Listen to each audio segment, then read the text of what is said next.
যে রসুল করিম সাহেবে লওলাক উনি বললেন যে তোমরা কবর জিয়ারত করো, হুকুম দিলেন।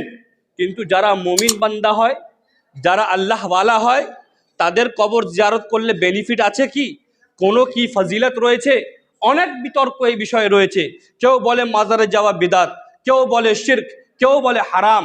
আসুন প্রথম আপনাদেরকে আমি কোরআন পাক থেকে একটা দলিল দিই। কোরআনে মুকদ্দাস, যেটা সমস্ত মুসলমান মানে, যে কিতাবকে না মানলে কেউ মুসলমান থাকবে না, সেই কোরআনে পাকের মধ্যে বর্ণনা করা হচ্ছে হযরতে জাকারিয়া আলাইহিসসালাত ওয়াত তাসলিম, যিনি একজন নবী, একজন পয়গম্বর, একজন আল্লাহর নবী। ওনার বহু বছর হয়ে গিয়েছে, বয়স হয়ে গেছে, औलाद হয়নি, সন্তান হয়নি। ওনার খুব ইচ্ছা যে আল্লাহ তাবারক ওয়া তাআলা যেন ওনাকে সন্তান দেন, আল্লাহ তাবারক ওয়া তাআলা যেন ওনাকে কোনো সন্তান দেন। সন্তান হয়নি। সেই যুগে একজন আল্লাহর ওলিয়া ছিল, যার নাম হযরতে মারিয়াম। বলবেন সুবহানাল্লাহ। হযরতে মারিয়াম কোনো নবী ছিল না, নবীর মা ছিল, তাই না? হযরত ঈসার মা, উনি আল্লাহর ওলিয়া ছিলেন। আল্লাহু আকবার কবীরা। মাজার তো দূরে যাক, মাজার তো অনেক সম্মানের জায়গা, যেখানে আল্লাহর ওলিরা বসে ইবাদত করে, যেটাকে আমরা চিল্লাগা বলি। আপনারা মেদিনীপুরে গেলে দেখবেন মওলা পাকের চিল্লাগা। ওইটা কি? ওখানে বসে মওলা পাক ইবাদত করতেন। ওর সম্মান কত! কোরআন পাক খুলুন, কোরআনে পাকের মধ্যে ইরশাদ হচ্ছে, কি ইরশাদ হচ্ছে? কুল্লামা দাখালা আলাইহা জাকারিয়াল মেহরাব, যখন হযরতে মেহরাব, হযরতে জাকারিয়া সেই মেহরাবের মধ্যে প্রবেশ করলেন। মেহরাব কাকে বলে? সেই জায়গায় যেখানে হযরতে মারিয়াম বসে ইবাদত করতেন। কে প্রবেশ করেছেন ভাই? আল্লাহর নবী প্রবেশ করেছেন। কোথায় প্রবেশ করেছেন? যেখানে আল্লাহর ওলি বসে ইবাদত করে, সেই রুমের ভিতর প্রবেশ করেছেন। রুমের ভিতর প্রবেশ করেছেন। ফাওয়াজাদাহা রিজকান, সেখানে দেখলেন কি কিসম কিসমের ফল রয়েছে, বিভিন্ন রকমের ফল রয়েছে, বিভিন্ন রকমের ফল রয়েছে। তাফসীরকারীরা তাফসীর করেছে যে গরমের সময়ে ঠান্ডার ফল এবং ঠান্ডার সময় গরমের ফল, সমস্ত কিছু ওখানে উপস্থিত রয়েছে। হযরতে জাকারিয়া নবী ছিলেন, উনি চিন্তা করলেন যে এত ফল কোথায়? বিন মৌসুমের ফল। যদি ঠান্ডার সময় আম আসে, আপনারা বলবেন না এই ঠান্ডার সময় আম কোথায় পেলে? বা গরমের সময় যদি ঠান্ডার ফল চলে আসে, আপনারা বলবেন না এই ফল কোথায় পেলে? তো হযরত জাকারিয়া চিন্তা করলেন এখন তো এই ফলের সিজন নয়, এই ফলের মৌসুম নয়, এই ফল কোথা থেকে এলো? কালা, উনি জিজ্ঞাসা করলেন কি, ইয়া মারিয়াম আন্নি লাকি হাজা, এ মারিয়াম এই ফল তুমি কোথায় পেলে? এই ফলগুলো কোথায় তুমি পেলে? আল্লাহু আকবার কবীরা। হযরতে মারিয়াম বলে উঠলেন, এটা আমাকে আমার পরওয়ারদিগার দিয়েছে, আমার রব্বে কাদির দিয়েছে। সেখানে দাঁড়িয়ে দাঁড়িয়ে হুনালাকা দাআ জাকারিয়া রাব্বাহু, পরওয়ারদিগার আলমের নবী, ওনার প্রিয় রসুল, প্রিয় নবী, উনি সেই মেহরাবে দাঁড়িয়ে দোয়া করলেন, এ পরওয়ারদিগার তুমি যদি বিনা সিজনে মারিয়ামের রুমের মধ্যে ফল দিতে পারো, এই জায়গার বদৌলতে আমি জাকারিয়াকে একটা औलादও দিতে পারো। ভাই, যেখানে হযরতে মারিয়াম ইবাদত করতেন, সেই জায়গায় হযরত জাকারিয়া দাঁড়িয়ে দোয়া করলেন। আল্লাহু আকবার কবীরা। পরওয়ারদিগারে আলম হযরত জাকারিয়া দোয়া কবুল করে ওনাকে একটা সন্তান দান করলেন। এটা কোরআনের কথা। আল্লাহু আকবার কবীরা।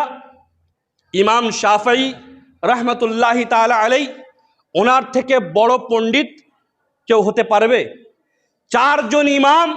চারজন ইমামের মধ্যে একজনের নাম ইমাম শাফঈ, যিনি ফিকহ শাস্ত্রে পণ্ডিত, যিনি বিরাট বড় ইলমে হাদিস জাননেওয়ালা, ফিকহ জাননেওয়ালা, কোরআনের মুহমাল ও মুজমাল জাননেওয়ালা, যিনি বিভিন্ন জিনিস জাননেওয়ালা, সেই ব্যক্তি কি বলছেন কি, আন্নি আতাবাররাকু বিআবি হানিফাতা, আমি যখন কোনো জিনিসে ফেসে যেতাম, যখন কোনো মুসিবতে পড়তাম, আমি ইমামে আজমের কবরের কাছে গিয়ে বরকত হাসিল করতাম। কেমন ভাবে বরকত হাসিল করতাম? কিভাবে বরকত হাসিল করতাম? উনি বলছেন, আজিউ ইলা কবরিহি, আমি তার কবরে যেতাম, ফাআরাস্তু লি হাজাতুন, এবং নিজের পেরেশানিকে পেশ করতাম। কিভাবে? সাল্লাইতু রাকাতাইন, আমি সেখানে গিয়ে 2 রাকাত নামাজ পড়তাম।